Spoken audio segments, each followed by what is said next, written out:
Thank you. Good evening. Sergeant at Arms, please escort our distinguished alumni from the Boys State classes of 1995 and 1996 to the stage.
Thank you, everybody, and good evening. I ask that you rise as you are able, uncover, which is to say remove your hat if you're wearing one for the posting of the colors. After that, you'll join us in the Pledge of Allegiance and our national anthem. And then after that, I'm going to ask you to remain standing just a little longer while our Boys and Girls State Chaplain, Reverend Trent Williams, delivers the invocation. Sergeant at Arms, please present the colors.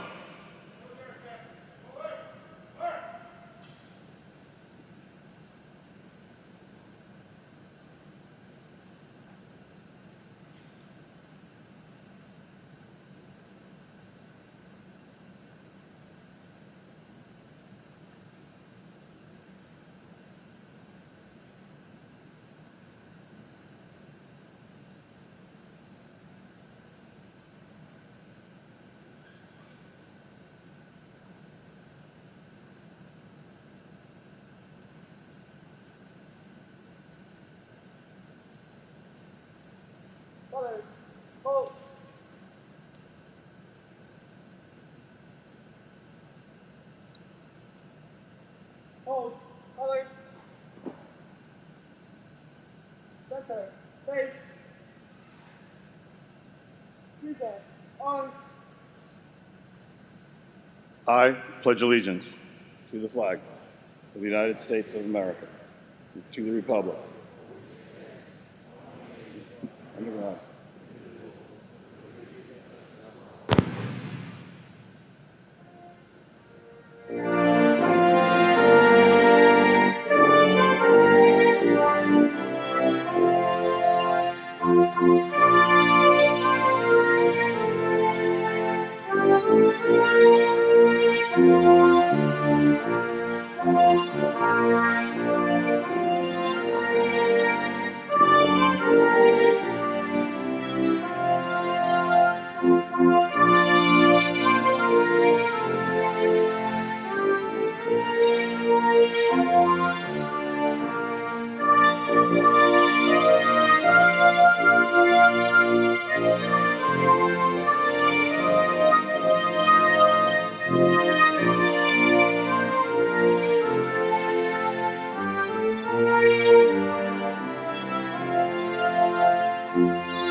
Order, on.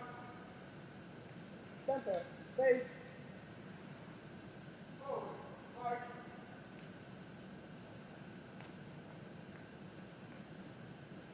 Reverend Williams.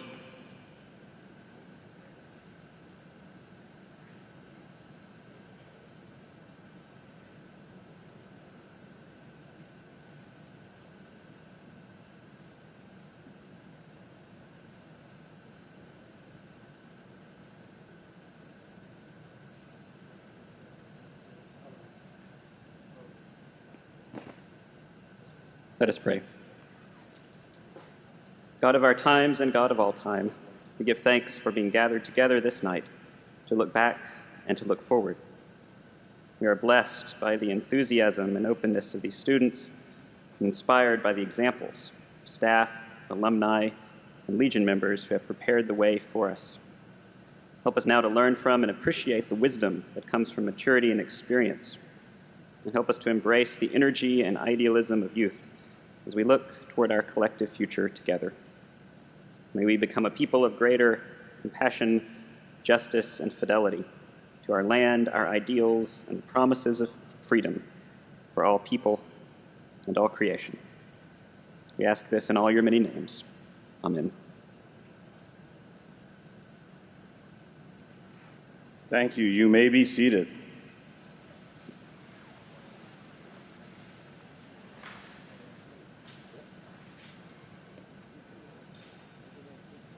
Good evening, everyone, and a happy Flag Day for those who've been paying attention to the calendar.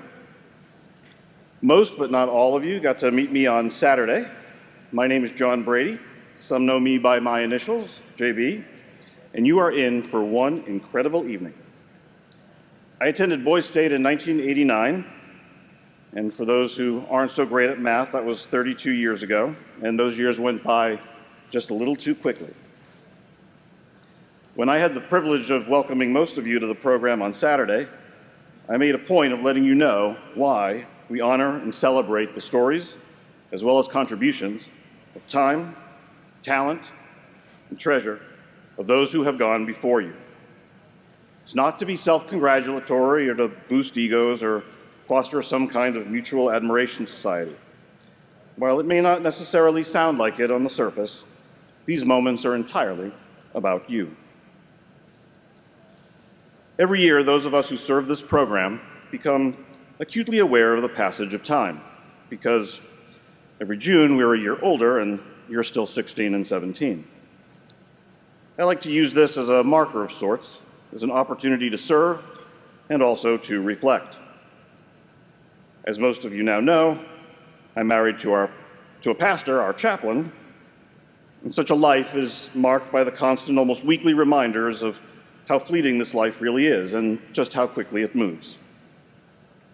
We experience a continuous calendar of baptisms, weddings, and funerals. And if there's anything I've learned, it's that the human heart is a remarkably strong but unyielding play clock. Each and every beat of the heart is one grain of sand from the upper chamber of life's hourglass to the lower. And while most Americans, I think, struggle with that truth, in fact, I'm guessing most in this room see it as an inherently negative statement, I've always seen it quite differently. Nature's beautifully rhythmic way of calling us to be deliberate about how we spend each and every beat. A steady cadence reminding us that we are precious, and everything we choose to do or not do merits the best of who we are, no matter who we are, what we are given, or what we are openly or privately challenged by. As you'll hear me say again at the end of the week, which will come sooner than you realize, you deserve the best in life, and life deserves the best in you. When Boys State rolls around each year, I like to think about what I might say to my younger self, the 16-year-old me in one of those white t-shirts at Boys State. If I could give that kid the ultimate cheat sheet to the next 30 plus years, what messages would I choose to convey?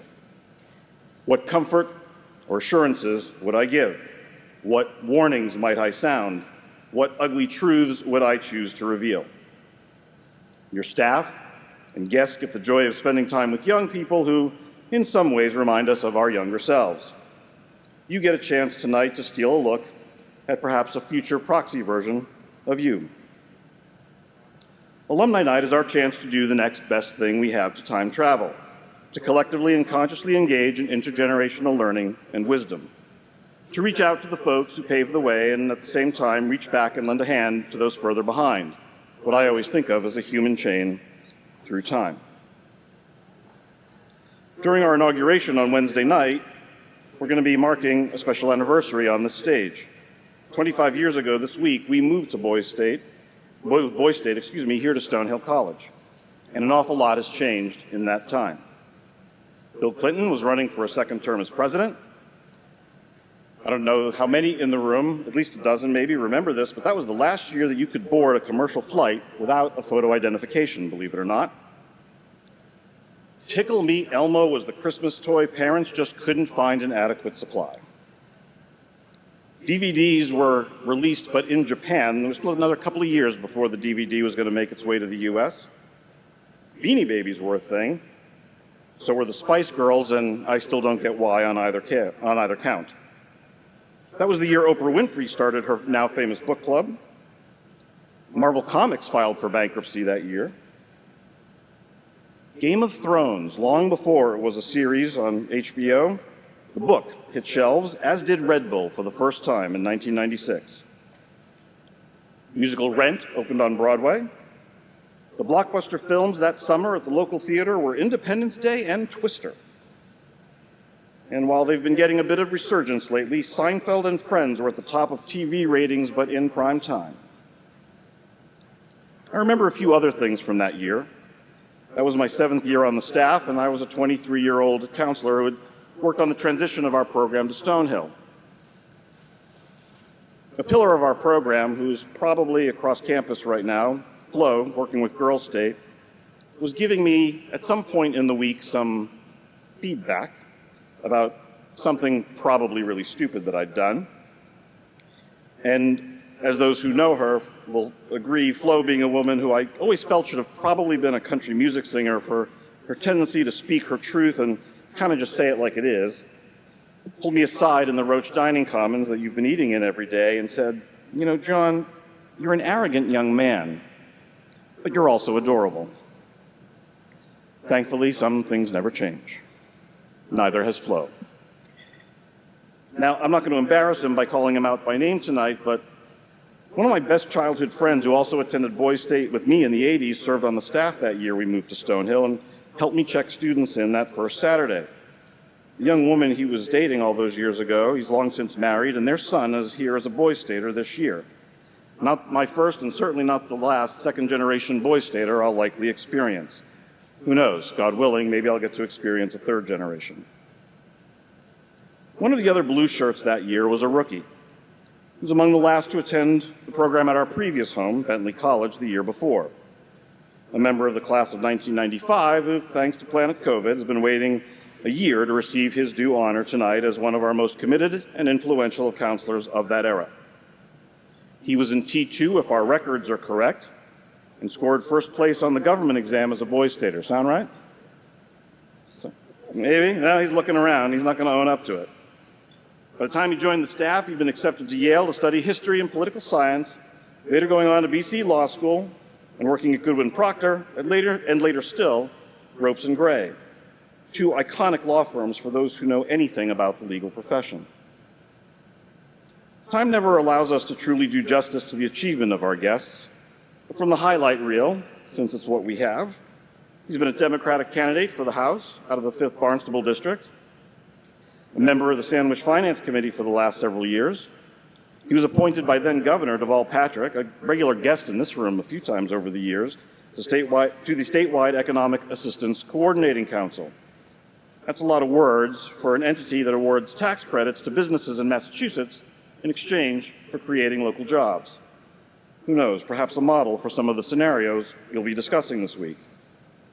He's always found new ways to contribute to his community and far beyond.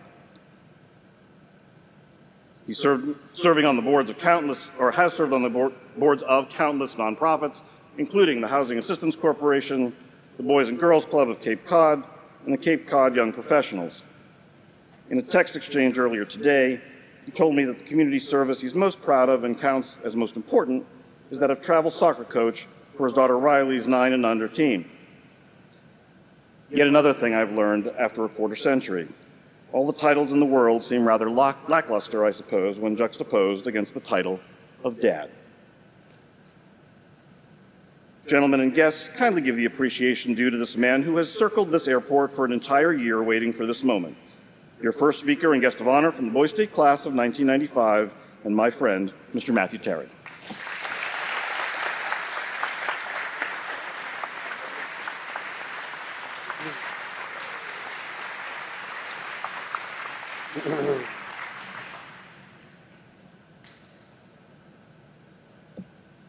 It's going to take me a second to get set up with all of my electronics.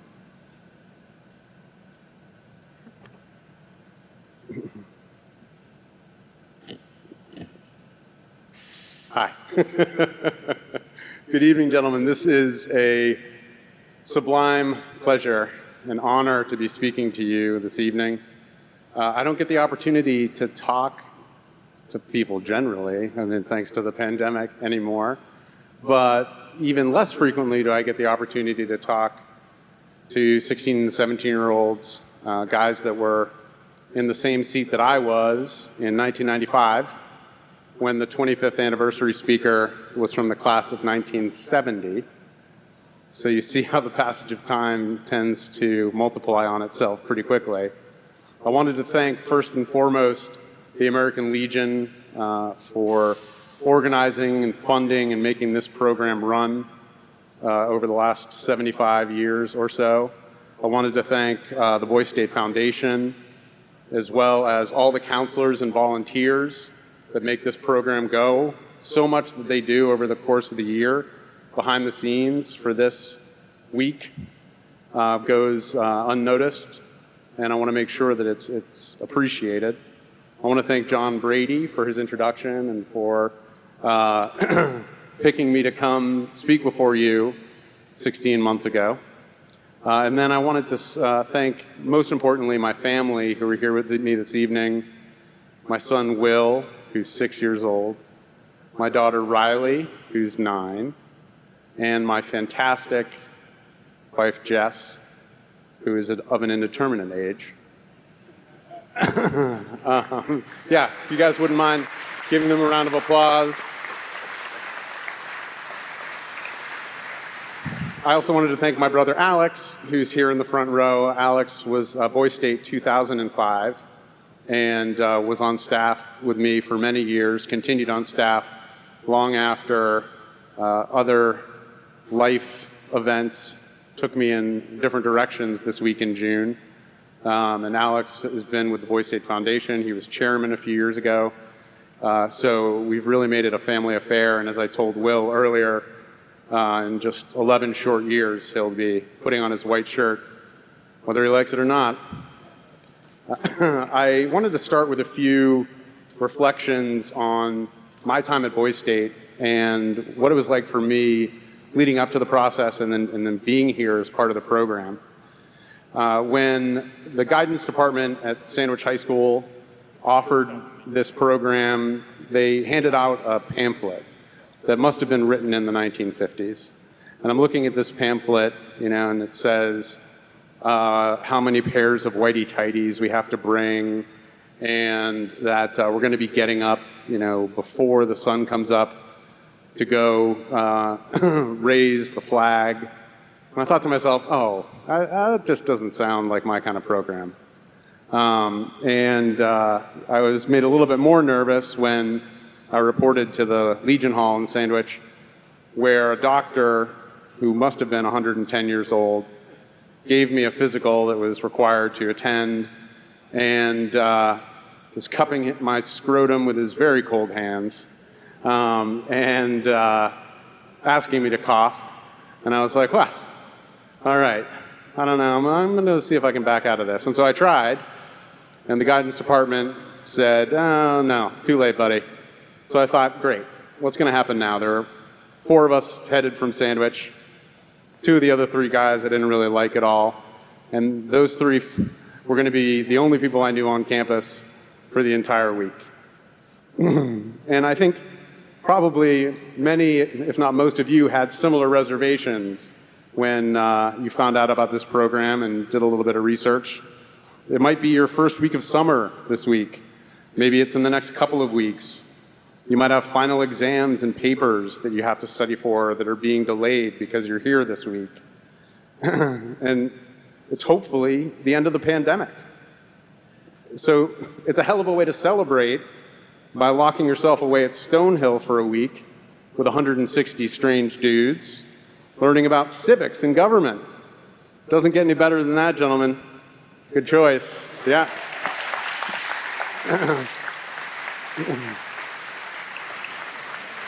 You'll be away from your friends, your girlfriends, your boyfriends. And I wouldn't have even thought to say boyfriend 26 years ago. That's an amazing change. I had all of those same considerations, but I thought I'd challenge myself, that I'd take a risk, and the worst case, maybe it would look good on my college applications, right?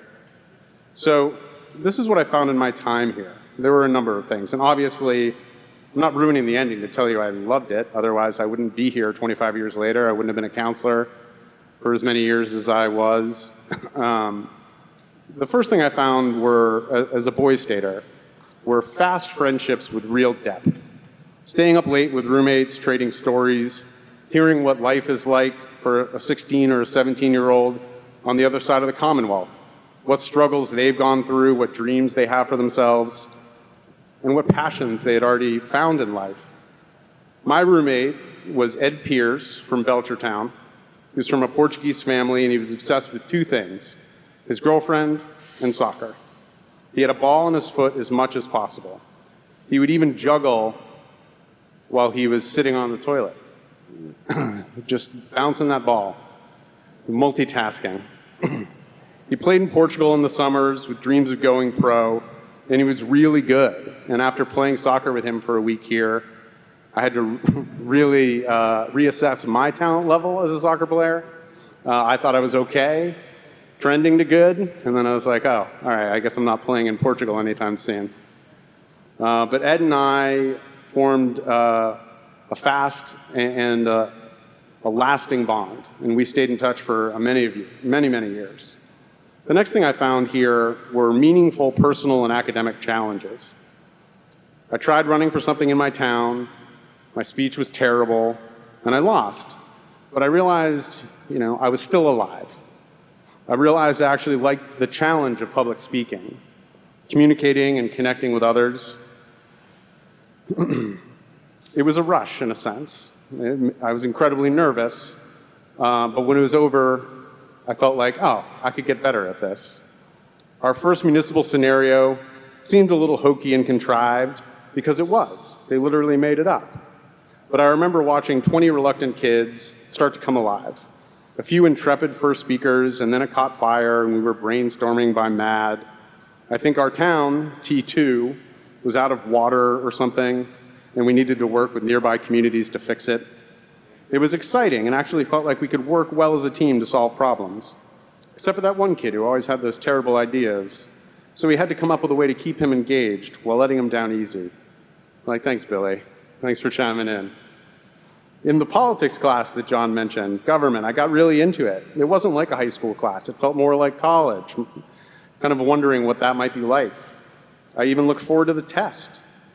The counselor at the time who was teaching the class was a partner at a big law firm in Boston, and he had a talking pager. So this is 1995, no cell phones, bag phones maybe.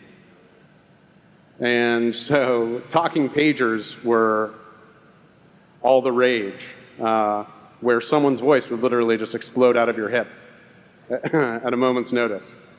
And so he would get pages during the course of class with various voicemails and messages. So I called his secretary from a payphone and asked her to make a motion to adjourn at the end of class. At the appointed time, his hip exploded with noise, and his secretary said, "Matt Terry would like to make a motion to adjourn." I didn't get in trouble for it, although I probably should have, and it began a long career of pranks and pranking people. I ran for governor. I recruited new friends to help make posters and ask for votes. It was petrifying speaking in front of 200 of our peers who were actively encouraged to yell and heckle. We don't really do that anymore for obvious reasons, and I know that you guys have started party conventions, but you could barely get a word in edgewise up there speaking. And I remember kind of pacing around back behind the auditorium trying to memorize my speech because I wanted to deliver it as quickly as possible before somebody started yelling at me. And I had seen kids who had hesitated before me just go down in flames. And so I got up there and I kind of yell-talked my speech for 2 minutes. And it was terrible because I was yell-talking and speed talking at the same time. And then they changed the rules after I spoke and made everyone be quiet. So the next kid who got up got to talk for as long as he wanted, uninterrupted. And it was a fantastic speech. And so I finished third. It was a respectable third place finish, though, and I knew that I could and wanted to do better the next time. The other thing I found were mentors and a real brotherhood here at Boys State. One of the junior counselors that I became friendly with was named Eric Christofferson. He was, even as a senior in high school, clearly going places, and he saw some talent in me. I'm still not sure what. And he helped to bring me back as a counselor. And in the off season, we helped to rework parts of the program. One of the first orders of business were less hokey town scenarios. He showed me that it was possible for someone like us to go to a school like Harvard, even though it's not nearly as great as Yale, for the record, to have high-profile internships in government, politics, and law. Eric and I ended up working together at Ropes and Gray in Boston, and we stood next to each other as Ted Kennedy's funeral procession came by our office. I went to his wedding and embarrassed myself by hitting on his childhood babysitter. And we're friends to this day. We'd drop everything for each other if the other person asked. And his childhood babysitter just looked very young and very age appropriate. The other friends that I've made are the folks in the yellow and blue shirts that ring around us. The blue shirts are and always will be my friends for life. They taught me how to navigate the scary, isolating world after high school and college. And as a matter of fact, as I was writing this part of the speech, one of our text chains blew up and interrupted my train of thought. So we're still bothering each other to this day. There were 2 full tables of Boys State counselors at my wedding, much to Jess's continued chagrin. She's never going to forgive me. These guys taught me important things like how to tailgate the right way, how to get upgraded to a fancy hotel suite for free, and what the best Chinese food is in the greater Boston area. But then they taught me the really important things, like how to be a kind and attentive friend, to know when someone is struggling and how I might help, how to apply for a job or internship, who to call, and maybe more importantly, who not to call, how to stay in touch and deepen your friendships when life starts going a million miles an hour, how to create a sense of shared tradition that's important and valuable enough to be passed on to younger generations, or how to grieve when a friend passes away. You may not find your group like I did here this week, but in life, make it a point to go find them. Go find your groups wherever they might be. Try new activities, because even at the outset, if you're reluctant, you're nervous, you think it might not be for you, you don't really know until you're in the room. And you should go find groups in more than one part of your life, more than one walk of life. Because the more people you sort of collect over the years, the more they all give back to you, the more well-rounded a person you become, and the richer your life is for having known them. The last thing that I learned was a sense of service to something greater than myself. I saw examples of the legionnaires and counselors who fought in World War II, Korea, Vietnam, and Desert Storm, like Dave Sillers over there.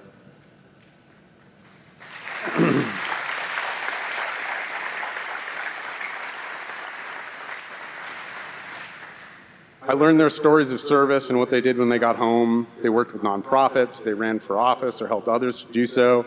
They started businesses and worked and lived overseas, even in places like Texas. I know Texas isn't overseas, it's a joke. I learned that this program could help prepare you to make a difference in your town, in the Commonwealth, the nation, and the world. Only 1 week, but it felt part of a larger opportunity and obligation. Our chance to continue this great American story, write our own chapters, form that more perfect union, which is a harder and harder achievement these days. So, what could you find this week? One thing to keep in mind is that it's only 1 week, and it goes by quickly. It might start slow, but even by Monday, it's starting to pick up steam. And you're halfway through at this point. A lot's already happened, and there's more even to come. You'll be back in the arms of your friends, family, and whoever else soon enough. Part of the challenge this week might include chunks of time away from your phone, being in the moment, letting go of outside distractions. Trust me, everyone will be there at the end of the week, especially Twitter, Twitch, TikTok, Instagram, etc. In 1995, we didn't have cell phones, so this place really became a microcosm. You, for the most part, fell completely out of touch with the outside world. You could stand in a line at a payphone after dinner and before lights out to try to call home or call your girlfriend or call your friends. And if you were still in line when lights out came, well, that was just too bad. Try again the next day. 910 weeks. So this is a number I often used to talk to my boy staters about when I was a counselor. It's the average number that you've been alive as 16, 17-year-olds. Even though it might feel like eternity now, it's a blip in the larger context of your life to date this week, and certainly in your life to come. I'm at 2,262 weeks, which is exhausting just saying it. So in this 1 week that you have out of the 910, give or take, that you've lived, challenge yourself. Take a few risks. Stand up and run for that office. Be the best damn finance committee member that you can be. And if the finance committee is full by this point, which I imagine it is, dog catcher, I'm sure, is still open. Be the best damn dog catcher you can be. One thing to keep in mind is you're never going to see most of these people again, unless you're like me. So don't be afraid to embarrass yourself. Try out a new part of your personality. Something you're just take it for a drive, see how it plays out. Play a sport you haven't played before. Sit down with a new group of kids at dinner. Make a new friend. Maybe even someone you'll be friends with for years or longer. We had to send letters to stay in touch, and you can just follow each other on Instagram.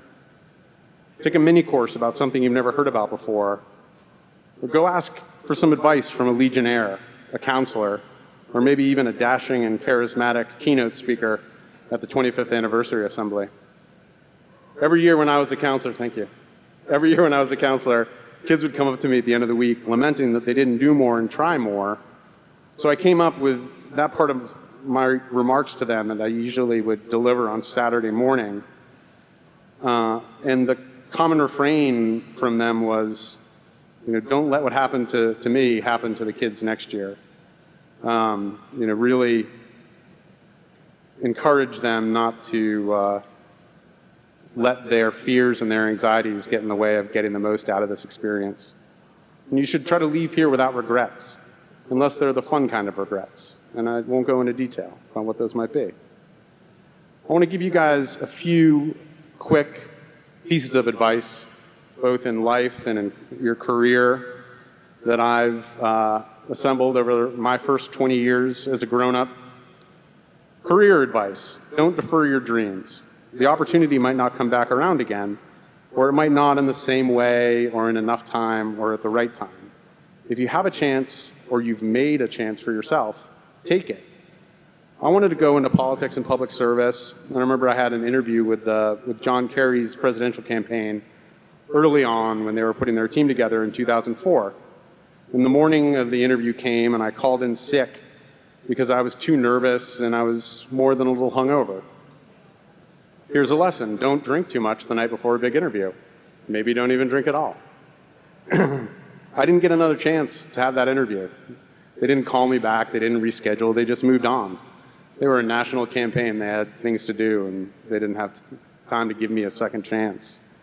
When I was working on the Democratic Convention in 2004 in Boston, I quit because I was dealing with anxiety and depression, and I'd gained so much weight that I couldn't fit in my work clothes. I went from going in with my shirt tucked in, then I had to untuck it because I couldn't tuck it in with the belt on at the same time. And then eventually I was just like, I'm too fat to go to work. So I quit. I should have recognized in that moment that I needed help and got it and worked on getting myself mentally and physically healthy so that I could be a better version of myself, one who fits into his clothes. Or has the foresight to buy new clothes for the husky gentleman so that I can go to work. A friend got me backstage at that convention, and I got to talk to a young state senator from Illinois who was speaking the next night, and his name was Barack Obama. And I always think to myself, where would my life have gone? How would it have been different, for better or for worse, if I'd been able to grab that dream then? You know, I know so many people who came up through the Kerry campaign and then worked for Obama and then worked in the White House, and now they do things like, you know, run Crooked Media and Pod Save America. And they write comedy for late night stand-up hosts. I mean, it's really unbelievable. I wanted to run for state rep at 25 during my last year of law school. My hometown seat had opened up, but I decided I wanted to work at a big law firm for a year or two and then run. Then I picked my head up, and 10 years had gone by, grinding away at this big law firm. I'd let my dreams slumber, and time was slipping away. You never know where life is going to take you once you've chosen a fork in the road. So when you make that choice, choose carefully and with passion. If you miss a chance, try to make more chances. Learn from that missed opportunity. If your dream is to run for office and you lose, run again. And again, this advice, I've tailored it to my story of wanting to be in public service, but it can apply to any area of life, any dream that you might have. In this instance, you could run for a different office, manage a campaign, or become a policy expert, volunteer for a nonprofit that works on an issue you are passionate about. They may even start paying you. You might end up running the whole nonprofit. People might see your good work and ask you to run for office. You've now created a new chance through perseverance and imagination. It might not be the way you envisioned getting there or fit the timeline you put together in 2021, but life almost never follows the plans you make when you're 17 or 21 or 25, or like me at 43. Don't be afraid to say to yourself or others that you're miserable and hate what you're doing, even something you've dreamed about and strove toward for years. I worked hard in law school to get the most prestigious internships that I could. Then I wanted to be given an offer to come back full-time at a big law firm. Then once I was there, I wanted to climb up the ladder and be the best, most promising associate in my class. Then I slowly realized that I hated it. Working nights and weekends, canceling plans with friends, not making trips, not being able to volunteer or join a nonprofit because they had meetings at 5 o'clock, and my day's just getting started then. I was often at the office until 10, 11, midnight or later, or I'd go home and start doing work all over again. Getting an email on a Friday night at 10 that would blow up my weekend, or having a partner invent work for both of us to do because they didn't want to go home and see their family. It's a truth. It happened more than once. Having your professional fate and work happiness in the hands of workaholics, narcissists, or criminally inept managers. No one trains lawyers, or most bosses, for that matter, how to actually manage people. So heads up on that score. It was not for me. But don't just put your head down. Constantly challenge whether you want to be there. Make a plan to get out if you don't. And most importantly, don't delay acting on that plan. I got out. I moved to the Cape and I ran for office. A few pieces of advice from the life column. Number one is follow the golden rule. It sounds trite, but it's the golden rule for a reason. Treat people as you'd want them to treat you. Treating people badly can be a cycle of behavior. It accumulates and accelerates over time. Some of my greatest regrets in life are people that I mistreated, in events large and small, from stealing someone's cab in the pouring rain to not having the courage to end a relationship in a decent way. I didn't want to hurt the person I was dating, so I let the relationship fall apart in a much more painful and prolonged way. That wasn't a good choice. That didn't help her at all. And these moments come back to me over and over throughout the course of my life, often in the most unexpected of places and times. And each and every time, it catches my breath, and I get stuck in a mini shame spiral. I suspect that that gets more acute with old age as well. Try hard not to accumulate those arrows to your heart and your sense of self. Make the right decision in the first place. Another piece of advice is that people remember. the good and the bad. A lifetime of good works and caring, empathetic decisions creates positive inertia in your life.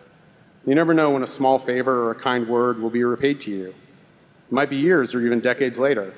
It sounds like a greeting card, but I've seen it happen in my own life any number of times. One of my Boy Staters was from Sandwich, and with all of my white shirts, I always tried as hard as I could to make sure they had a terrific and fulfilling experience during their week. This particular Boy Stater and I kept in touch over the years, and he would often mention how much it had meant to him. When I decided to change law firms a few years ago, he was practicing law in Falmouth with an older partner who's nearing retirement. He advocated for me, and now we're practicing law together, about 20 years after we first met here at Boy State. My dad, who is 80 and was a probate and family court judge for 25 years, and before that involved in a lot of different causes and nonprofits, has lived by this creed, and it's helped to enrich his lives and the lives of his 3 children, Alex, Katie, and I, and now our children, his grandchildren. And again, it can be large or small moments. I got pulled over last year for speeding in Hyannis, and the officer comes up, and I was speeding a lot. I was going pretty fast. Wasn't really going to be able to talk my way out of this ticket. So he takes my license and registration, and he comes back, and he says, are you Bob Terry's son? I said, yeah, I am. And he said, well, so-and-so was my mom, and she and your dad used to work together on social justice projects in the 70s, and he just meant so much to her. He was always so kind. He helped her in any number of ways, and she had passed away a couple of years prior, but she had kept telling stories about my dad long after they were in each other's orbits. And so by the end of this interaction, me and this police officer are crying. It was just a fantastic, amazing experience, completely random. And it was the product of decisions my dad had made 50 years before. You should build and maintain your people. This past year has shown the importance of family and friends. We're social animals to one degree or another. And being able to reach out to people, even if it's just to connect, is good for the heart and soul, and good most of the time for all people involved. Cultivate friendships from each area of your life, as I referenced at the outset. I've taken some from growing up, from college, law school, jobs, Boy State, friends of friends, neighbors, roommates. There's an adage that, on average, every 7 years, you replace about 50% of your friends. I don't know if that's true, but it certainly has seemed that way to me. You have to work at those friendships that to you are worth keeping. Stay in touch over the miles, the years, and the breakneck pace of life.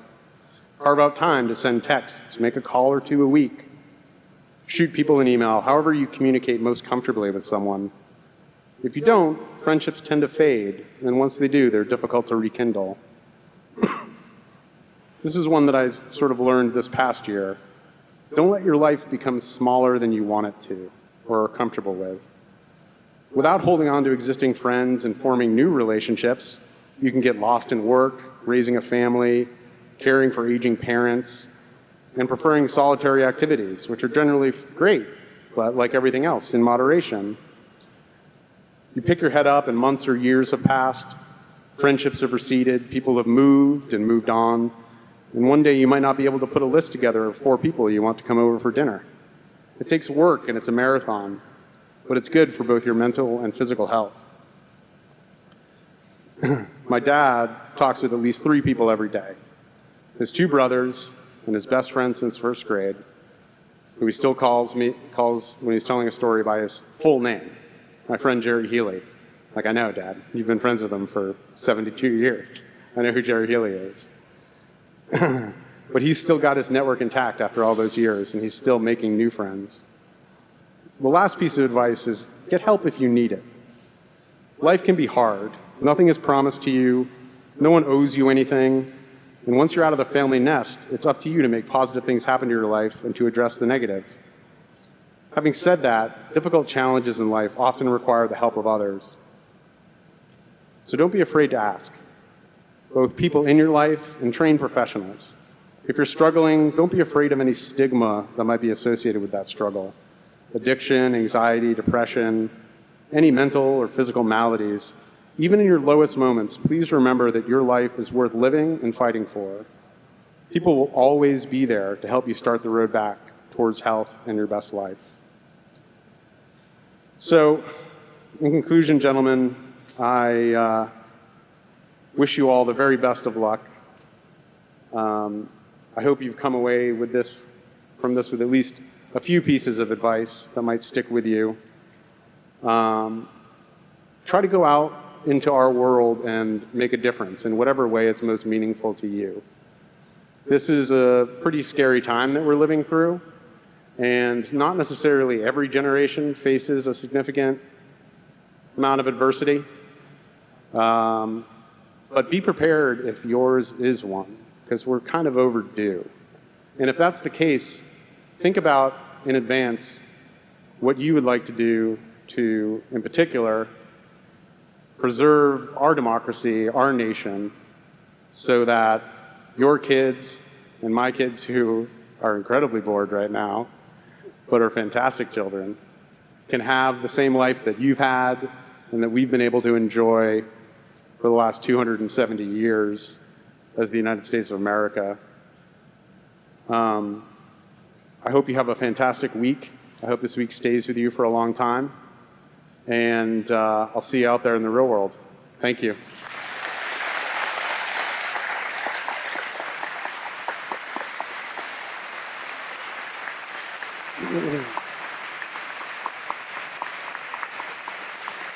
Thanks, guys.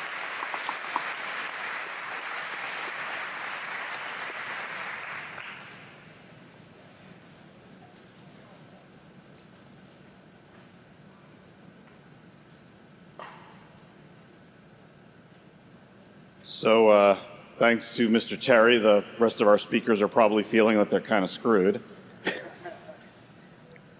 That was a clinic on life, I got to tell you. That was pretty good. I've only said this once before at the program that I remember, but being married to Trent, I hear a lot of sermons. That was one hell of a sermon. So thank you. Thank you.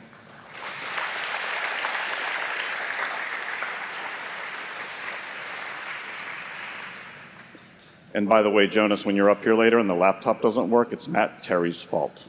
Just saying. This being the 25th anniversary of our move to Stonehill means that our next two guests are the first to grace this stage on Alumni Night who quite literally sat in those chairs and studied in these buildings as Boy Staters from that inaugural class of 1996. That year, I was assigned to be the lead counselor of T1.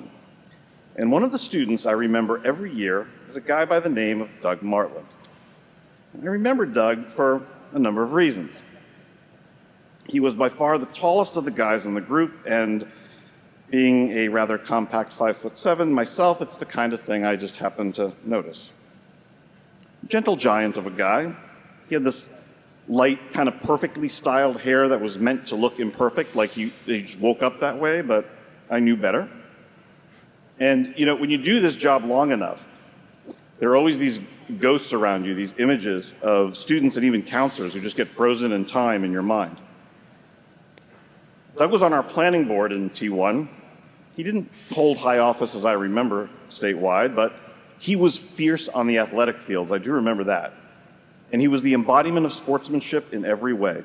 So much so that our town passed an ordinance, and I'll see if he remembers this, passed an ordinance that from that day forth, the second Monday of June was to be renamed Doug Day. Remember this? Well, guess what today just happens to be? So, happy Doug Day.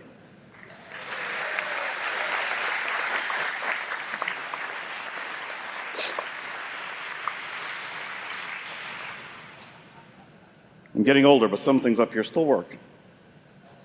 Later this week, the counselors and the staff will select students as finalists for the Joe Nishotka Award, which is the highest non-elected honor at Boys State. It's meant to identify those students who exemplify the very best of everything we believe in here. And it is the only honor at this program that is documented in the program book in perpetuity, not governors or senators. It's not something you run for. It's about something inside you, about who you are. Later tonight, look in your blue books, and you will see Doug's name for 1996. Doug was a counselor here for years, and I lost track of him until last December, when on some social media feed somewhere while I was up late one night in Texas, I thought I caught a video clip of a news stream out of one of the Boston networks regarding the ongoing appeals navigating their way to the state's highest court, the SJC, that was challenging Governor Baker's authority to issue emergency COVID orders under the Civil Defense Act. I thought for sure I heard Doug Martland's name. It took a little bit, but eventually I found the recording of the SJC oral arguments, and I watched as 6 justices on the Commonwealth's highest court just hammered away at my former boy stater with questions, some of them about logic and reason, some about obscure aspects of case law that I couldn't possibly hope to understand. At first, I wasn't sure whether or not it was even him. But then the voice and the little micro-expressions were unmistakable. Today, Doug, one of the Assistant Attorneys General of the Commonwealth, was first chair in a case that has defined how many of us have been living, including in this room right now, under orders of Governor Baker. He's been at the AG's office, I think he said about 12 or 13 years now, usually doing work that garners a whole lot less attention, but is no less important. So, for all that he's been to our program, for his years of service as a blue shirt, for his service to the Commonwealth and its citizens, and I suppose simply because it's Doug Day, please welcome one of this program's favorite sons, Assistant Attorney General Doug Martland.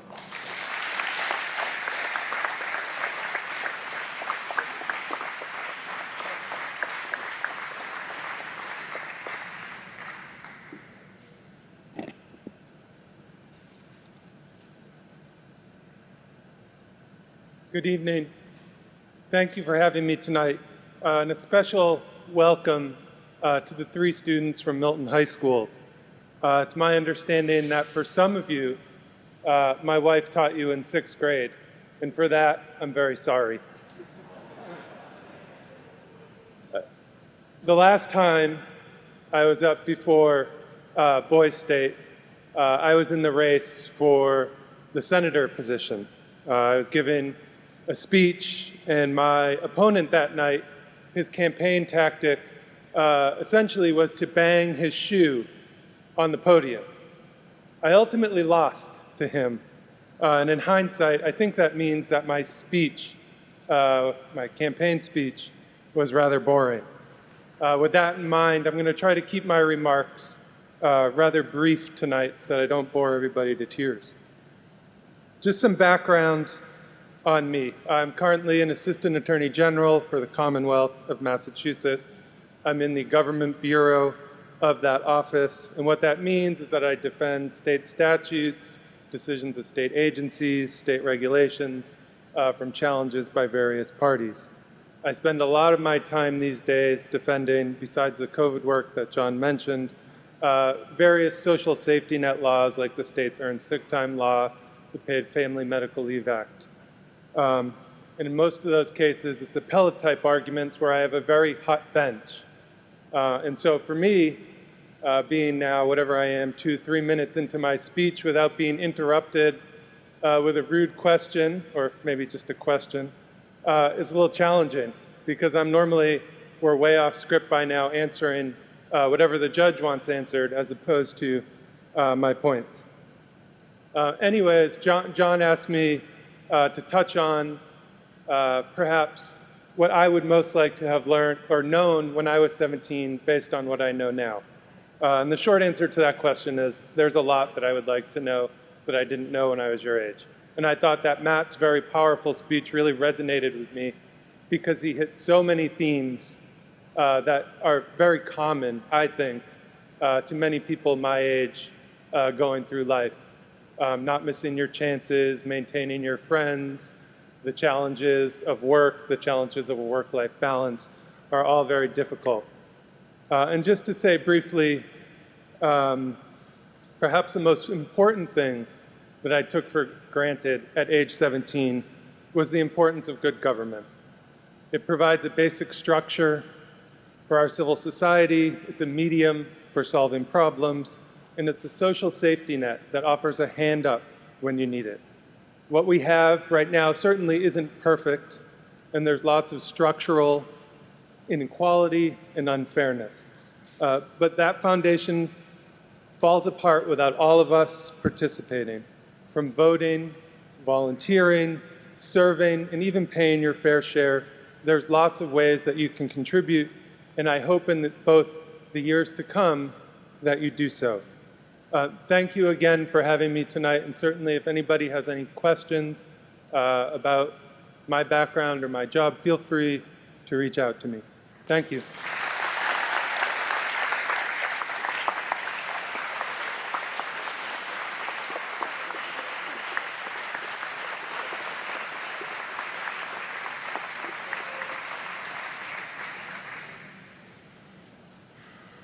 Yeah, some things don't change. He's also still really tall, and I'm still 5'7".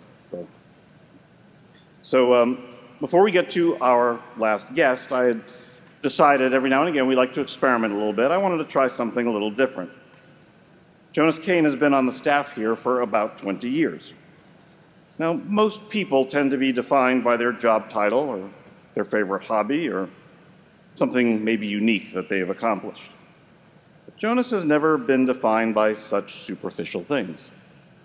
He's a teacher, a musician, a magician, a professional keynote speaker, a friend, a healer, a storyteller, a wedding officiant as recently as the other day, and a source of inspiration to all of us when the program is in session and even when it's not. Now, I'm sure one of the teachers in the room will correct me if I got my vocab wrong here, but I think something is considered autological when it is defined by itself. Jonas is just, well, Jonas. So, I'd like to ask my blue shirt brother and friend to share a message as unique as he is.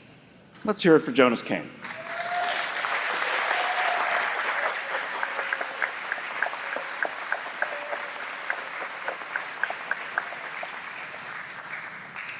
When John asked me to come up here this evening, I knew immediately what I wanted to talk to you folks about. I wanted to tell you folks about the day I learned how the city of Pittsburgh got its nickname.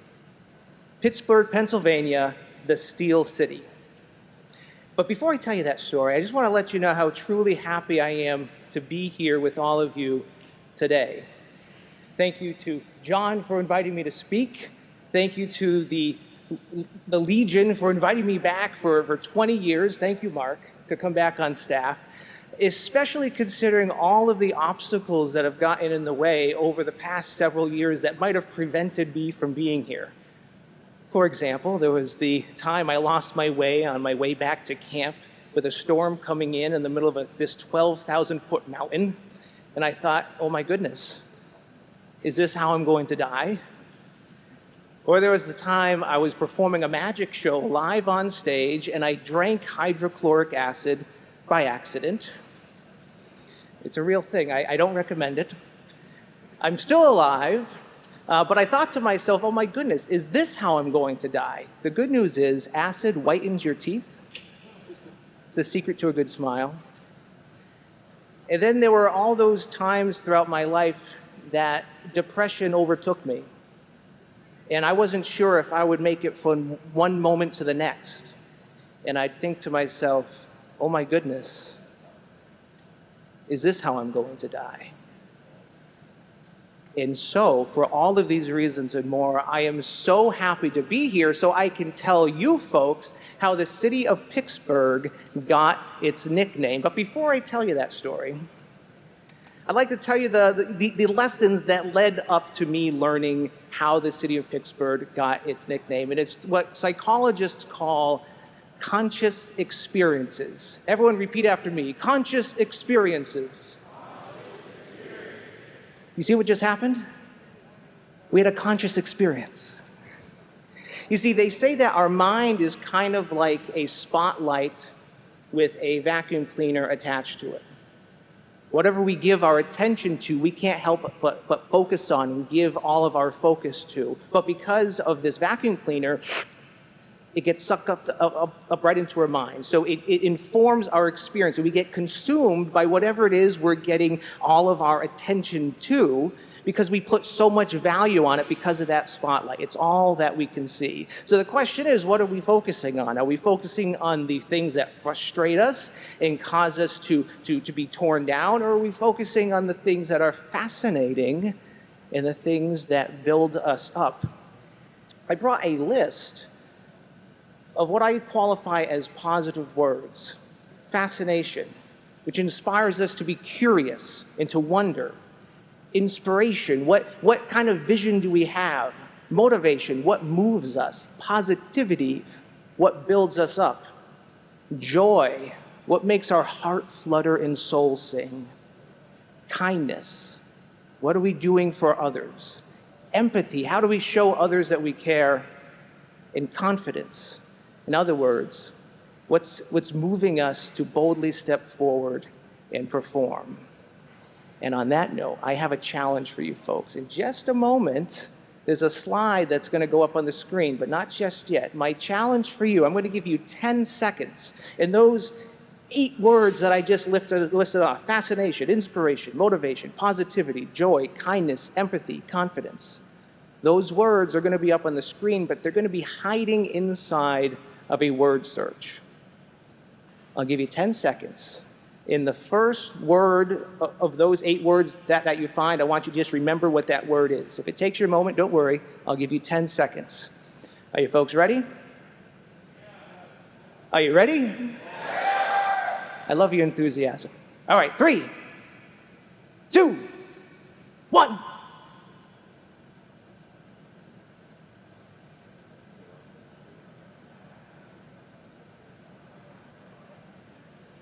All right, that was about 10 seconds. Remember your word. Remember your word. Let's see. Let's get this guy in the front row. Right here in the, well, I was going to say in the mask. I'm pointing at you guy. Yes, what's your name? Matt, what's your word? Kindness. So Matt's word is kindness. And Mr. Terry, what's your word? Acceptance. So we have kindness, we have acceptance. These are the words that we're going to be focusing on. Now, so I see some murmurings. I see murmurings because I think some of you might have discovered the secret to this word search. Because there's not just positive words hiding in here, but what kind of other words are hiding in here? There's some negative words.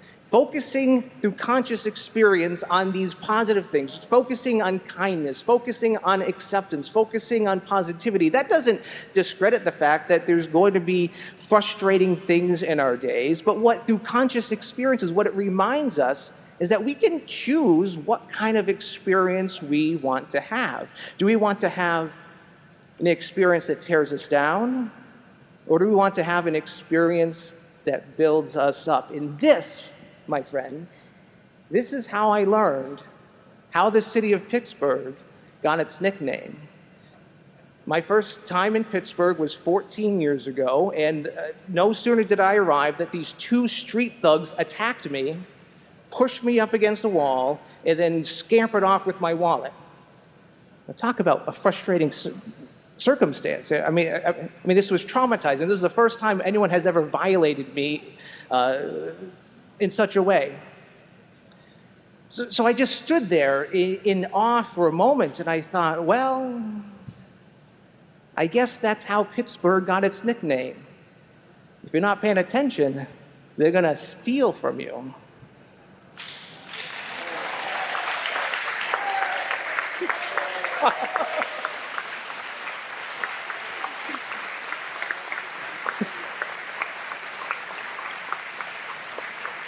I have never seen a pun get a standing ovation. My challenge for you folks is the next time you find yourself in a frustrating circumstance, find some way to be fascinated by it, whatever that looks for you. Find a way to learn from it, to grow from it, to make it a positive experience, because I'm telling you, it's the only reason that I'm here with all of you today. Thank you.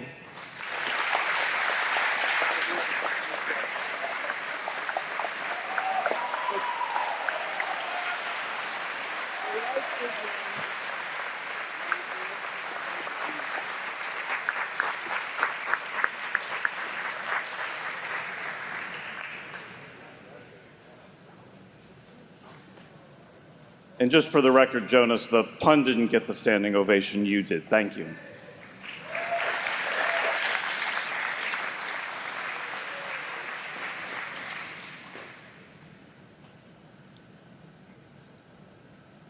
You know, one of the things that I marvel at is how obviously beautifully different we all are, and yet how close and enduringly supportive we all are of one another. I just sometimes think if only we could find a way to bottle and mass produce it, aside from being able to fund the program in perpetuity, we could heal a hurting world all at the same time. Who knows? Maybe someday. Our final speaker this evening has been a friend of mine since he returned as a counselor that first year at Stonehill.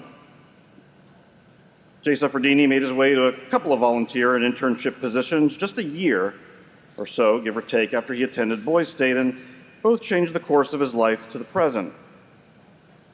Right around the time he started college, he found himself volunteering at a pretty special place, the White House. 2 stints throughout his undergraduate career, one at the Office of Presidential Personnel and later the United States Secret Service of all things. Jay's career launched from there, and it brought him to a number of positions in the Department of Defense, including the Criminal Investigative Service, and now most recently, the General Services Administration. Now, Jay's done a lot, but for the most part, he has spent a career protecting all of us, protecting Americans from those who would attempt to defraud the American taxpayer, those who often place our fellow citizens in harm's way, and some who manage to do both at exactly the same time. Yet again, a guy who's done far too much to cover for our time here.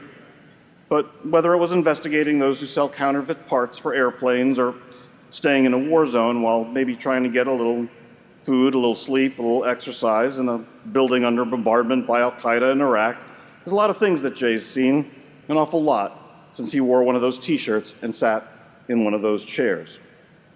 And just before I ask him to come to the microphone, I have a question. I don't know how many people really think about their room numbers, but is there anyone here who's staying in Boland 233? Boland 233. That was Jay's room when he was here at Boys State. Just a little bit of trivia. Now, Jay and his husband Joel live in D.C., and he was kind enough, because he came pretty far away, to make a flight all the way back here, because just like the rest of us, he knows every last one of you are all worth it. So, citizens of Boys State, I give you yet another of one of this program's favorite sons, Special Agent Jason J. Suffredini.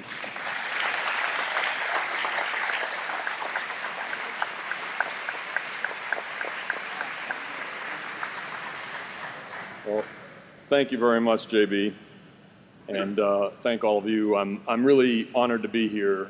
This program, as Doug and Matt have said, it was truly influential on me, and it continues to be really important to me. It shaped me as a person, and while I don't recall a medical exam quite as Matt Terry's was before coming here, it was a really worthwhile experience as a Boys Stater, and then even more so when I returned as a counselor. Led to friendships that have lasted decades. I want to recognize the members of the American Legion who are here. Their sacrifice for this country and also the work they continue to do for this program is truly admirable. So let's please give them a round of applause.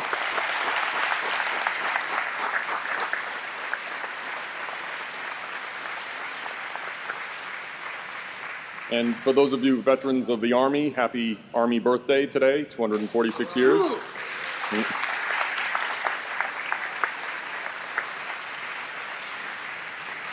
And also I want to recognize your counselors. These staff members, as has been said, work around the year-round to make this program a success. There's so much that goes into it, and they really deserve a round of applause as well.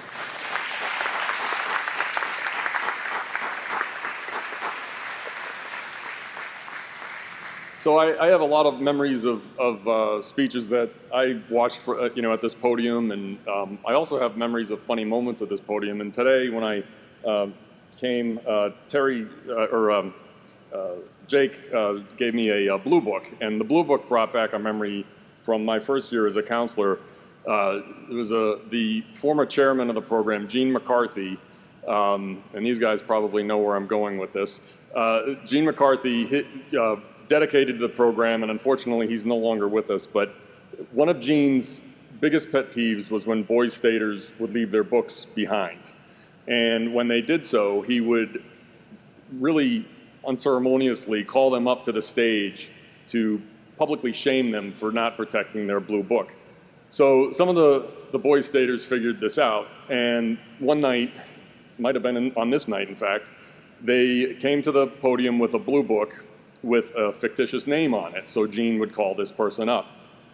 So after Gene repeatedly called for someone with the first name Hugh and the last name Jass, he finally figured out that they had played a trick on him, and he had a good sense of humor about it, but it took him a few reads to catch on. But anyway, there are a lot of funny memories from this program, a lot of special memories for me, especially, as I said, as a member of the staff and with the friendships that have developed. So, throughout my career, I've thought about Boys State, and I've thought about how influential the program is and how relevant it's been to me. And, it also resonates with me about how relevant it is to ensuring our democracy. So Boys State highlights the importance of our government institutions. And without our government institutions, we wouldn't have anything in our government. So you're forming a government here. You're participating in the electoral process. You're administering local budgets and solving issues in your towns. And you're seeing how various stakeholders' concerns shape public policy. Now, one of the most important government institutions in any democracy, but especially in the United States, is the rule of law. And the rule of law is important here at Boys State as well. Other countries look to us in the United States in how we administer the rule of law here. It's the foundation of any democracy. So when I was in Iraq, as John mentioned, in 2011, the rule of law was so important. There was an entire floor in the embassy devoted to rule of law and mentoring the Iraqis on establishing a rule of law program in their country. So it's so important as a foundational thing for democracies that we push that in other countries when we're trying to help them further their democracies. So what is the rule of law? So the rule of law has 4 pillars. First pillar is that even the government itself is accountable. The second pillar is the law is not arbitrary. The law is publicized, everyone can know what the law is. The third pillar is everyone, no matter who they are and how much money they have, they should be treated equally under the law. And the fourth pillar is that there's transparency in government, and that government business should be open for all to see. And it's this concept of open government that I want to talk about a little bit. So the public needs to have information, and they need to have facts in order to make decisions. To make informed decisions about who to vote for, or what public policies to support, or how to get involved in their communities. So, I work in the federal government. There are institutions in the federal government that promote the rule of law, or that promote this openness and this transparency. For instance, the Freedom of Information Act, where all government records are available to the public upon request. And unless it has a national security risk, or the document getting out could have some kind of damage, it has to be released to the public. Offices of Inspectors General, where I've worked in that community, where each department in the federal government has an independent Office of Inspector General, where investigators like me and auditors review the government business going on, and these OIGs are independent. They can't be interfered with. So with this openness comes conflict, and stakeholders pull the government in all different directions. But that's vital to our democracy. We need to have this push and this pull. You're all stakeholders, and you all have influence. So be good citizens. Get involved in the process. Vote. Get involved in your communities. Gather facts and make decisions based on those facts. And keep an open mind, and understand that maybe someone else's idea is better than your own, and be willing to change directions if that's the case.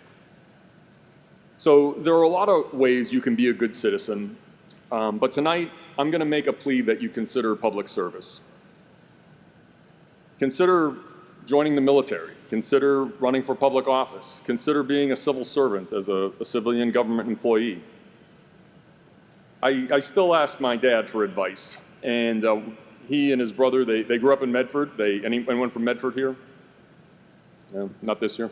But they grew up in Medford. They were the first people in their families to go to college, in their family to go to college. My dad was a teacher in Medford, later was a principal in Franklin, and then he was my high school principal in Burlington, which pretty much sucked. And then, it wasn't that bad. But then he was the superintendent of schools in Holbrook and in Wakefield after that. And since I got married 7 years ago today, actually, today's my 7th wedding anniversary.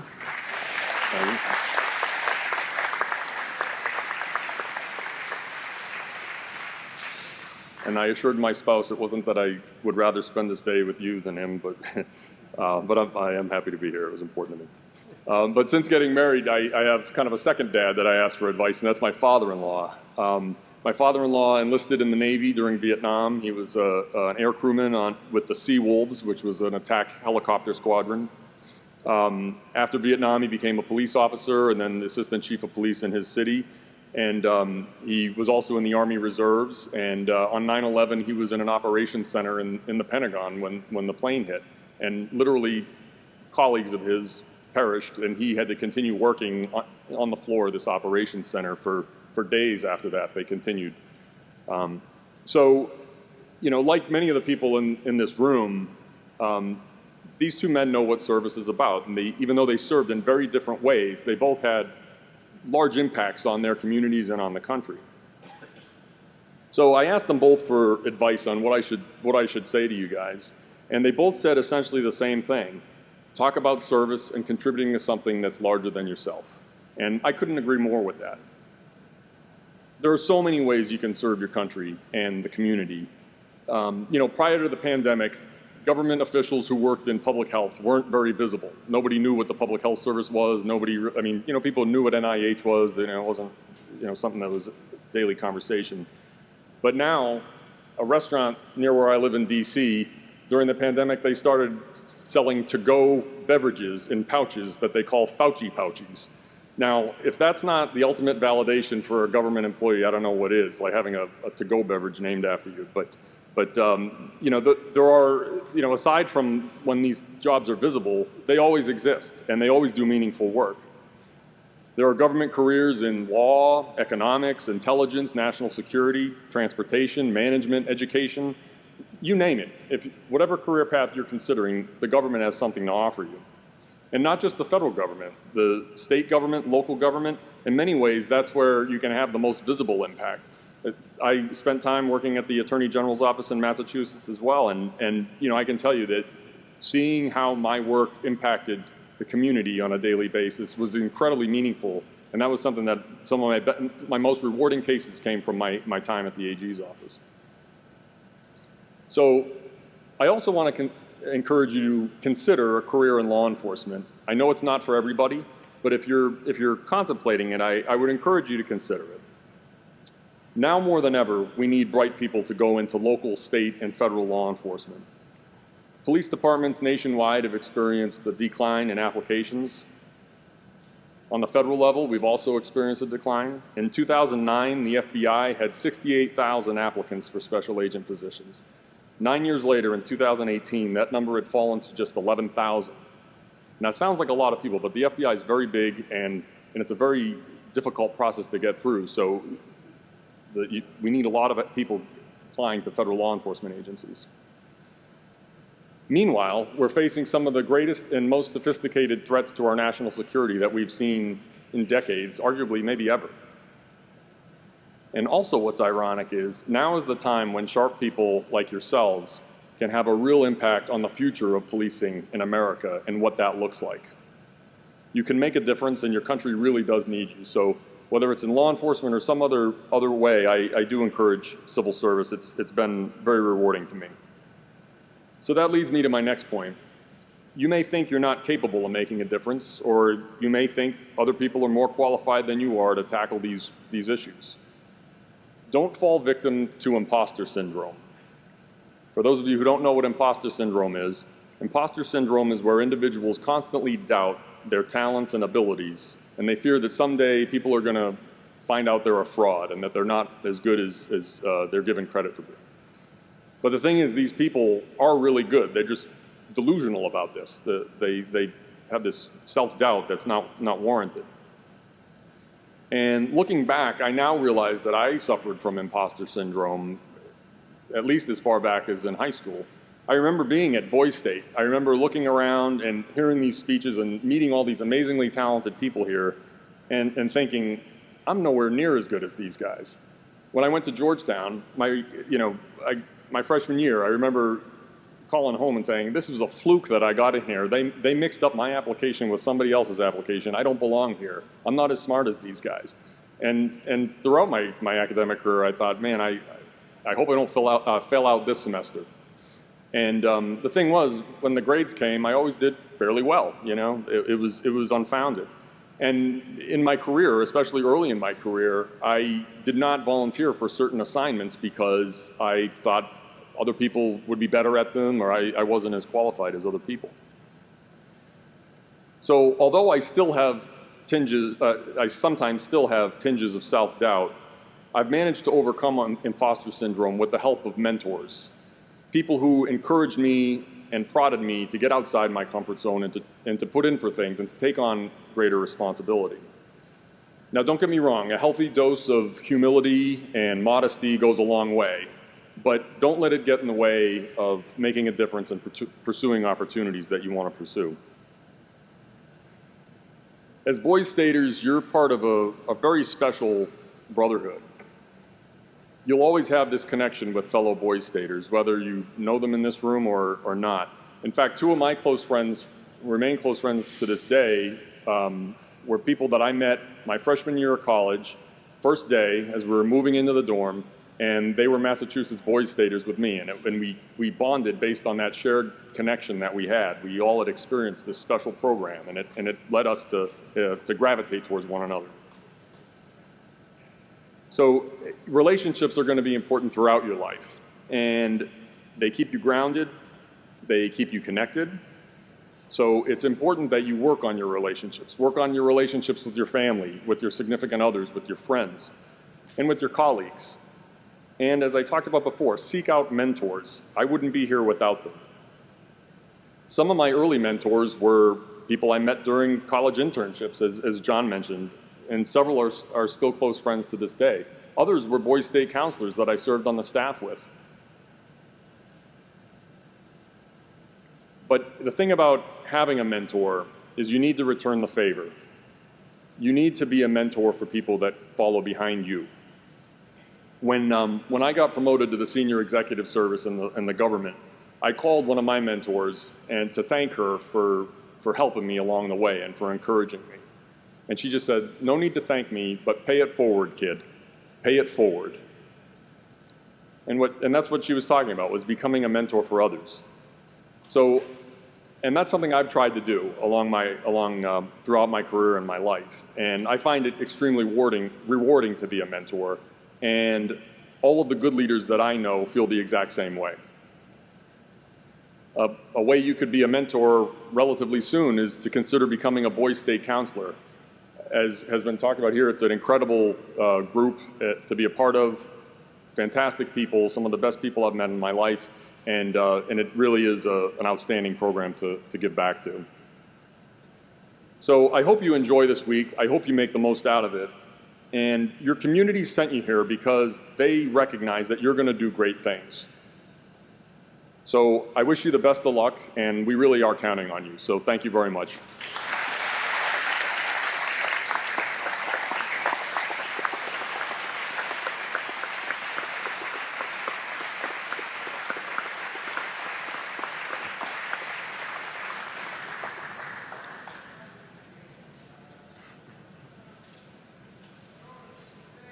You know, when I started planning for speakers for this year, with most of the responsibility really kind of falling from tonight forward for the week, I challenged myself to try to do something a little different because there were things in the schedule that we couldn't do. And I started by going through a list of everybody that I knew or even had some little bit of connection to. I tried to think of the 20 best living Americans that I had some kind of relationship with. And then I just started trying to figure out if I had a phone number, an active email address, anything. You know, a LinkedIn connection or other social media connection so I could IM them, whatever. And, you know, I know it's been a long time to sit in these seats and we got started a little late and it's been a long day, but I've been watching all the faces and I can tell that the real kind of raw honesty and vulnerability that you heard here tonight hit most of you in some way. So make sure at some point to say thank you. There's a lot more exciting stuff coming later in the week from people who are not necessarily all associated with this program, but in some way, I think have a message worthy of sharing with you. But a couple of things before we begin to wrap and before I will ask my fellow counselors to help escort these folks off the stage. Not too long after the program, a couple of years after these guys attended Boys State here, there was a 1998 film, some of you may have seen it, called Meet Joe Black. Anthony Hopkins was cast as this billionaire media mogul. Bill Parrish was the name. And Bill was a success in pretty much every sense of the word. He's called upon throughout the film to reflect on his life, his business, his relationships, his legacy. And he finds himself rethinking what it means to have a deep and real relationship with friends and family, to love and to be loved in return. And during a lavish 65th birthday party planned by his two, by that point, adult daughters on the grounds of his vast estate, surrounded by those friends, family, celebrities, congressmen, the wealthiest of the wealthy, the orchestra plays Happy Birthday, and he's got this giant multi-tiered birthday cake that has a single candle on the top for him to blow out and make his birthday wish. And after everybody applauds, all of his guests, he turns to them and he says the following. You know, I thought I might be able to sneak away tonight. What a glorious night. Every face I see is a memory.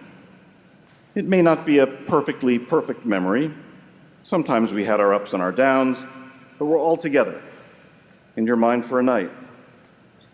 And I'm going to break precedent and tell you my one candle wish, that you would have a life as lucky as mine, where you can wake up one morning and say, I don't want for anything more. My young friends, nights like this are rare, and they are moments in a noisy and overscheduled human story where you get just a moment to feel the incredible blessings of friendship, and yes, even family like this. It's at moments like this that I feel like I might have an idea of what that fictional Bill Parrish would have felt like, except, of course, for the billions of dollars. But this is a form of wealth and enrichment that in the most private of private bank portfolios, it's the only one that has any real value in life, and whatever it is, if anything, that follows this life. And I suspect some of my other brothers normally in blue shirts are feeling some of that, and I hope maybe some of you are starting to as well. To our guests, Matt, Doug, Jay, there's simply no way I could do justice for all that you've been to this program or your travels from the Cape, from Boston, or even Washington, D.C., and on your wedding anniversary of all things. To be with us on a little more than a request and a late-night text message I sent out into some digital void. But I can tell you this, for those of us who've been doing this for a long time and doing our best to stick with it, we get to hear all the echoes, the reverberations of all the things that you and others have done throughout the week. And tomorrow, when we have a speaker, we'll have both Boys and Girls State in here, but now at a point where a lot of those contributions benefit both programs, and they echo across the years. So many students, thousands at this point, since you've been here and since you attended, now benefit.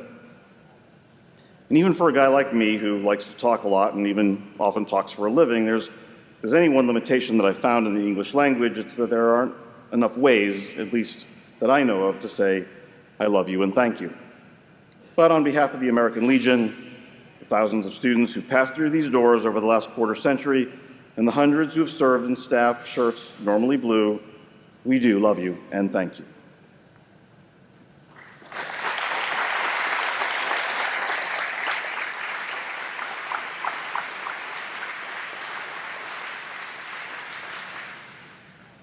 One final item, and then I'm going to ask that all of you folks just stay in your seats for a few more minutes while our guests are escorted from the stage and we hold out for any final announcements. Thank you. Each time Reverend Trent concludes a service, he offers a benediction written by a colleague of his. And while this isn't a religious gathering, I always think the message is spot on for the theme of what we do on Alumni Night. So a few years ago, I took a few liberties and I made some edits of my own, and it reads as follows. Friends, our worship has ended, but now our service begins. Go forth from this place, for you are the light of God, and the entire world awaits you. So live passionately, love faithfully, and celebrate every moment of your life from now until the finale. For our God lives, loves, and sustains us this day and every day, and may this always be true for each and every one of you. Sergeant at Arms, please escort our honored guests from the hall.